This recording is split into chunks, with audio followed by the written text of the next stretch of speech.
24 news চ্যানেলে আপনাদের স্বাগত। বুবাজার বিপর্যয় কাটিয়ে হাওড়া থেকে সল্টলেক সেক্টর 5 পর্যন্ত মেট্রো চলবে আর কিছুদিনের মধ্যে। গঙ্গার নিচ দিয়ে দেশের প্রথম মেট্রো রেল চালু হলো কিছুদিন আগে। কলকাতার সাথে গর্বের এই আসনে জায়গা করে নিল হাওড়াও। কিন্তু বুবাজার বিপর্যয়ের জেরে হাওড়া ময়দান থেকে সল্টলেক সেক্টর 5 পর্যন্ত ইস্ট ওয়েস্ট মেট্রোর পূর্ণাঙ্গ রুটের পরিষেবা এখনও অধরাই রয়ে গেল। বৃহস্পতিবার শিয়ালদহ থেকে এসপ্ল্যানেড স্টেশন সংযুক্ত করা হল। এখন শিয়ালদহ থেকে এসপ্ল্যানেড রুটটি চালু হওয়ার সময়ের অপেক্ষা। রুটটি চালু হতে আর বেশি দেরি নেই বলে জানিয়েছেন এক মেট্রো রেল কর্তা। তাই বুবাজার বিপর্যয় কাটিয়ে শীঘ্রই হাওড়া থেকে মেট্রো চলবে সল্টলেক সেক্টর 5 পর্যন্ত। 2022 সালের 13 অক্টোবর মেট্রো টানেলে কাজ করার সময় বিপর্যয় ঘটেছিল বুবাজারে।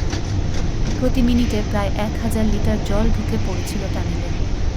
ওই বছরের ডিসেম্বর থেকেই জল আটকানোর জন্য নানা রকম পদ্ধতি অবলম্বন করা হচ্ছিল।